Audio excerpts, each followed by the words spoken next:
Diversas formas, idades, diversas associações de doenças. Então, a patologia do sono é um mundo à parte. Bom, o que nós vamos tratar aqui agora? Qual que seria uma qualidade de sono suficiente para ter uma vida boa, uma qualidade de vida razoável aí para você evitar problemas de saúde que vão usurpar anos da vida se eles começarem aí, né? Bom, para a gente começar essa conversa, voltando só um pouquinho aí atrás, essa pergunta muito se faz: por que a gente dorme? Muita gente acha ruim, perde quase que 1/3 da vida dormindo, né? Chega à noite, você poderia trabalhar, você poderia fazer alguma coisa, você poderia render alguma coisa.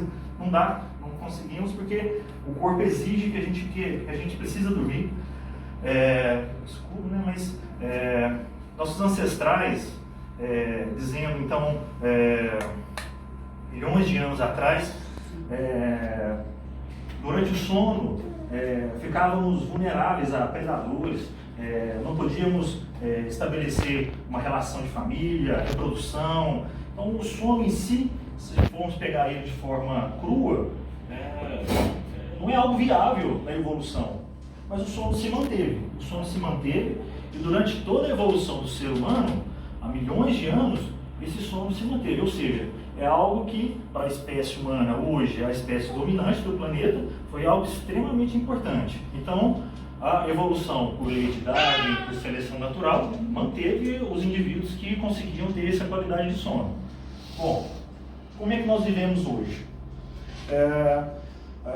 O nosso organismo, ao longo dessa evolução, ele desenvolveu conexões no nosso cérebro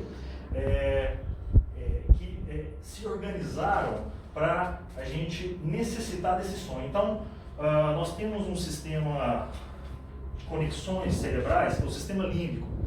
Se há um lugar para se ter uma alma no nosso cérebro, aí é o nosso sistema límbico. Ele envolve todo o nosso cérebro, é onde tudo acontece. É onde emoção, é onde percepção do mundo, onde nós armazenamos nossas memórias, é onde a gente acorda, é onde a gente dorme. Tudo se faz nesse sistema aí. O restante é só armazenamento do nosso cérebro. Bom, esse sistema límbico, ele promove, ele que vai dar o gatilho do sono. Esse sono, ele vai se iniciar a partir do momento da baixa luminosidade. Por que eu estou enfocando tanto isso? É o principal, é o start para o sono. Então, houve o crepúsculo, escureceu, nosso próprio organismo vai tendo alterações de metabolismo, corticoides endógenos nossos vão começando a reduzir, nós vamos começando aí o nosso organismo todo a nos preparar para esse sono. Então é algo que vai se desenvolvendo ao longo e a partir do momento que o sol se vai. Não sei se alguém já teve a experiência de ter algum familiar idoso, do familiar no final do dia à noite ficar agitado. Já teve alguém essa experiência? Não, eu tenho. É exatamente esse mecanismo. O crepúsculo, ele faz ativações que o idoso, por não ter mais reserva, principalmente o paciente que tem doença, demência, algo assim, ele não consegue ter reserva suficiente para se organizar e aí ele fica agitado. Esse é um mecanismo fisiológico básico nosso do ser humano. Então, a falta da estimulação luminosa, que é então do período noturno, vai fazer diversos gatilhos, principalmente gatilhos em núcleos específicos do nosso cérebro, região do tálamo, que faz parte do sistema límbico. Vai ter uma diversidade de moléculas que vão se organizando para promover essa distinção entre a vigília e o sono. Isso tudo a gente chama de ciclo circadiano. Então, numa balança, o nosso organismo durante a vigília, ou seja, durante o nosso estado desperto, você vai ter algumas moléculas, acetilcolina, noradrenalina, que vão promover esse estado de vigília, esse estado de estar desperto. Por isso que tem algumas medicações que se usa para transtornos depressivo, ansioso, que são necessários usar durante o dia. Eles estimulam exatamente esses transmissores aí. E por outro lado, e aí do outro lado da balança, você tem o sono. E aí aqui você tem outros moduladores, moléculas que vão fazer e produzir esse sono. A partir disso e dessa balança é que o nosso organismo entra nesse estado de sono e vigília. Esse é a fisiologia básica nossa, do nosso dia a dia. A partir disso, é muito complexo o processamento, como se dá essa variação do sono, os diferentes níveis de estágios de sono. Você tem um sono que ele é diferente do sono inicial, que é naquela primeira parte da noite, e aquele sono no final da noite, então eles são distintos. Então, tudo isso faz parte dessa fisiologia do sono, que é bem complexa, bem complexa. Bom, então o porquê dormir?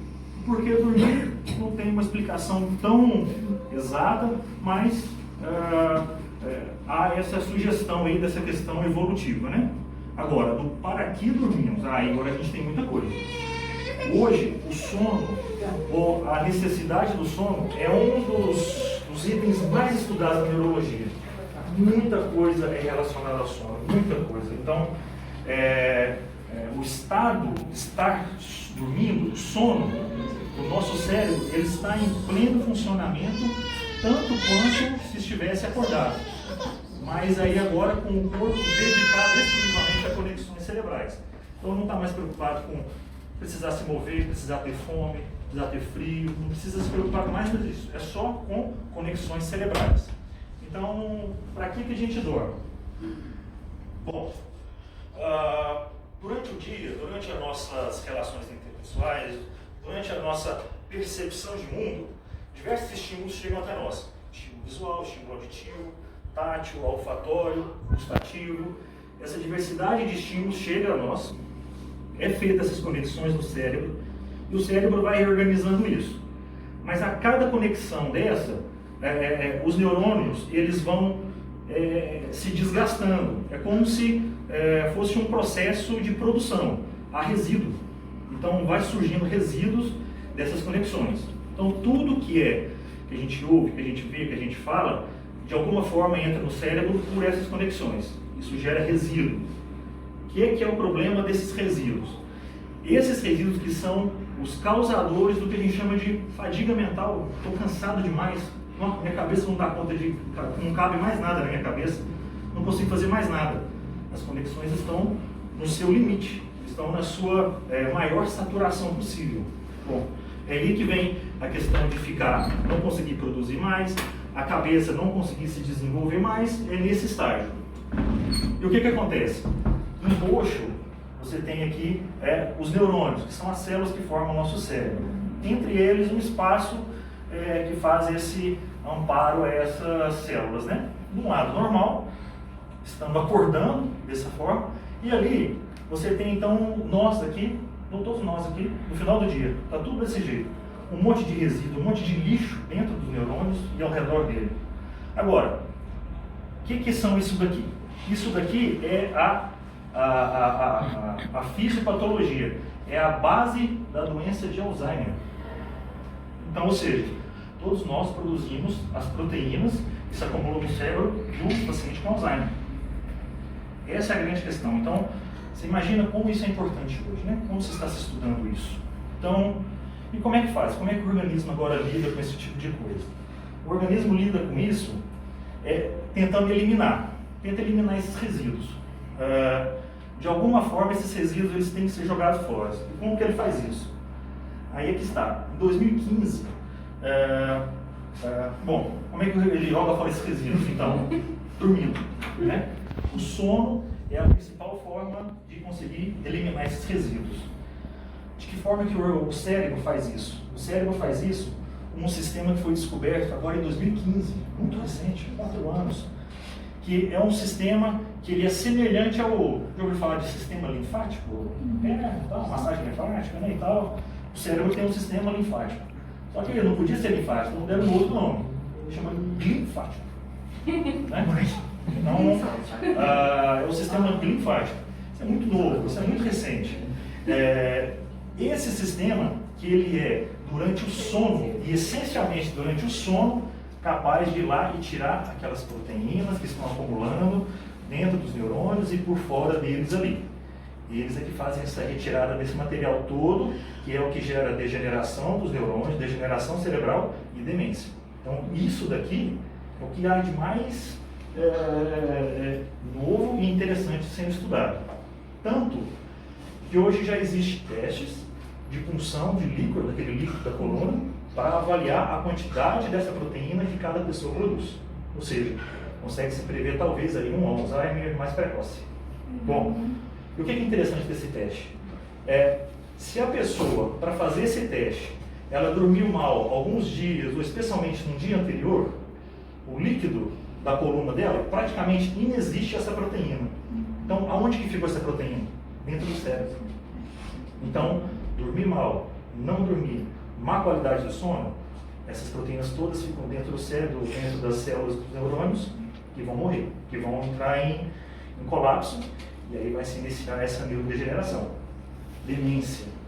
Bom, esse é um aspecto do sono. De outro lado, alguém tem problema de memória? Concentração? Né? Então, o sono. O que o sono faz? O nosso organismo ele tem a capacidade de receber a informação, processar essa memória, uma memória de trabalho, uma memória rápida. Já ouviu falar daquela memória de te fala um número, você consegue discar esse número e ligar. Às vezes, 10 minutos depois, você nem se lembra dele mais. Memória de trabalho. Mas tem memórias que a gente consegue assimilar ela e ela consolidar. Nesse ponto é que entra o sono. O sono ele entra para a consolidação da memória. Então, uma pessoa está com um problema de memória, ele tem uma qualidade de sono ruim, ele não vai conseguir ter essa consolidação da memória. Então, tudo isso vai ter um impacto muito grande.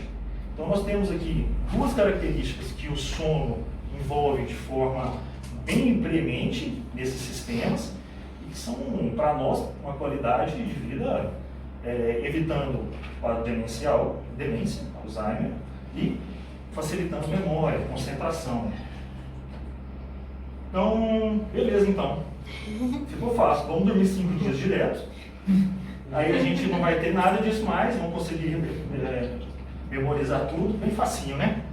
Bom, as coisas não são tão simples assim, né?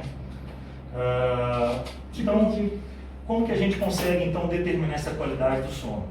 Então, quando a gente fala em determinar definições, quantidade, números absolutos, só tem um país no mundo que consegue fazer tudo isso, é os Estados Unidos. Eles conseguem quantificar tudo, eles são espetaculares nisso. Duas associações médicas americanas, uma relacionada a sono e a Academia Americana de Neurologia, se juntaram, estabeleceram, fizeram um consenso de especialistas definindo. Então, hoje se há a definição exata de quanto que se tem que dormir. E é isso daqui. Um recém-nascido dorme de 14 a 17 horas, tem que dormir nessa porcentagem, e aí vai diminuindo gradualmente a quantidade de horas, até chegar num adulto aí de 26 a 64, que tem que dormir de 7 a 9 horas. Então, é o mínimo de horas a ser desenvolvido ao longo da noite. Alguém dorme 7 a 9 horas?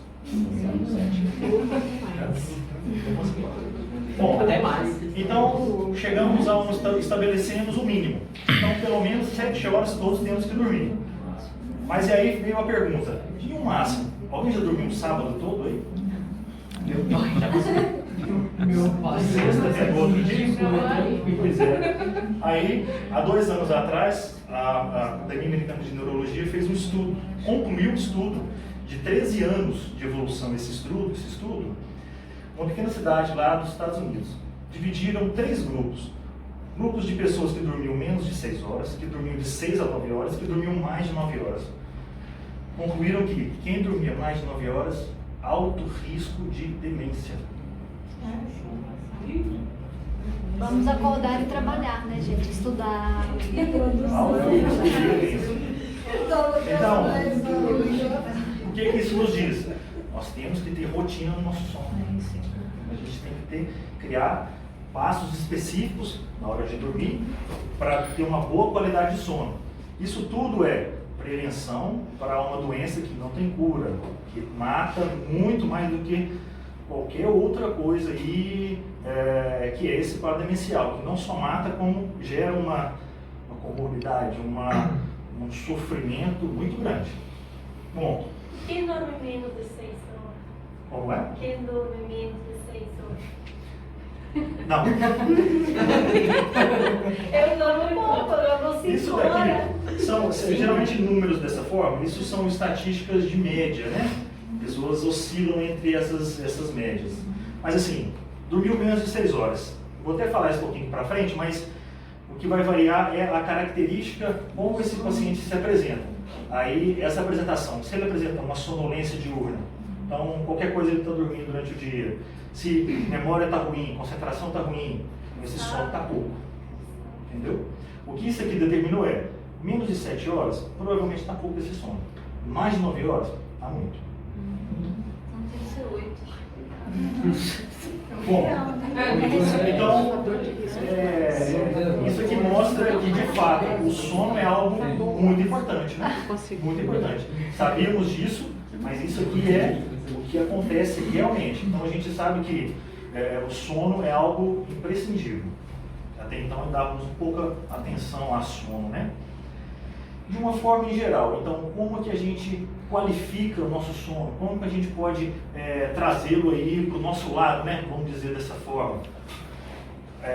Ficou um pouco mais descritivo aqui o slide, mas principalmente, aí não falei que ia pedir para vocês fazerem isso, né? Mas não tem jeito, né? Atividade física.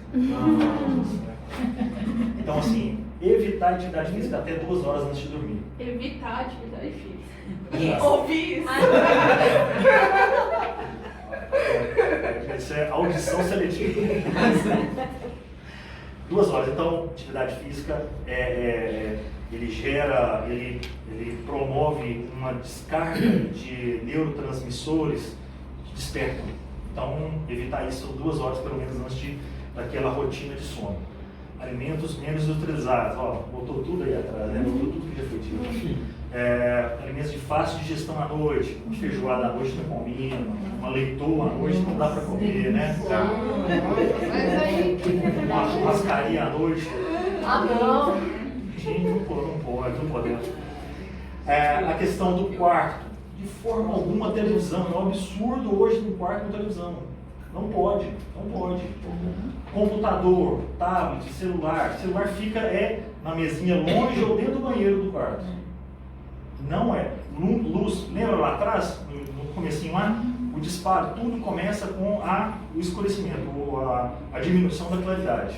Isso tudo vai interferir muito na qualidade do sono. Deitou, não está conseguindo dormir?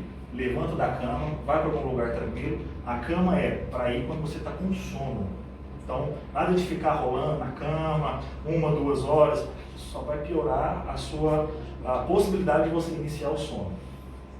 Evitar essa conversa fiada de que eu tomei pouquinho álcool. Não. Nada, zero álcool, nada. Adiciona muito pouco, é um alimento péssimo nutricionalmente, é um alimento que vai causar prejuízo para você, não vai servir de nada. Não beber.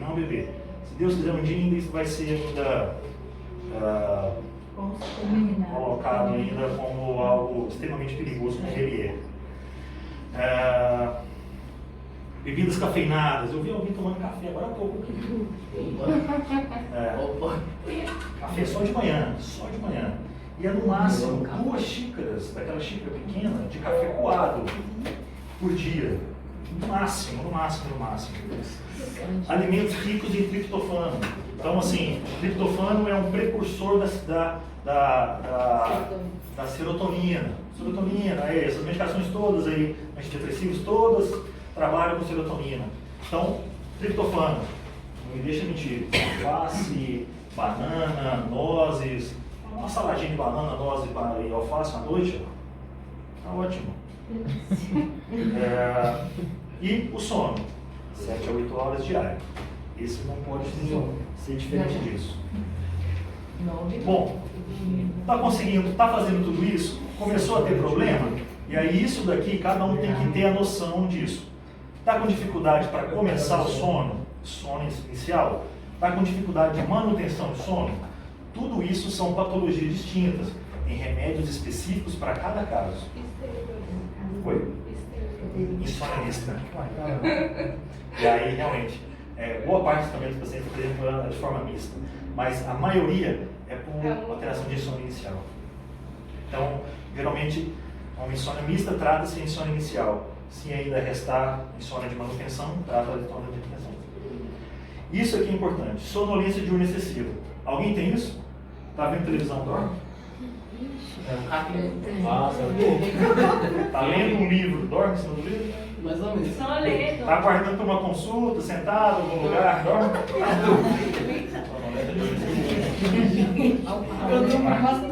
Principal marcador de qualidade de sono ruim. Principal marcador. Prejuízo de memória. Tá difícil memorizar, tá difícil aprender uma língua nova, tá difícil aprender o que o professor está passando na aula. Sono, capacidade de concentração. Quantos pacientes estão chegando? Nossa, eu estou com déficit de atenção. Déficit de atenção que nada, estou com sono, estou dormindo. Sabe? Então, a grande maioria é dessa forma. Procurar acompanhamento médico, nutricional, do educador físico. Todos vão ajudar nessa questão aí de melhorar a qualidade de sono, melhorar a qualidade de vida, aumentar a expectativa de vida, e não só a expectativa de vida, aumentar sobrevida saudável. Não adianta chegar com 80 anos sendo completamente dependente para tudo. Então, isso é algo muito importante. Muito obrigado.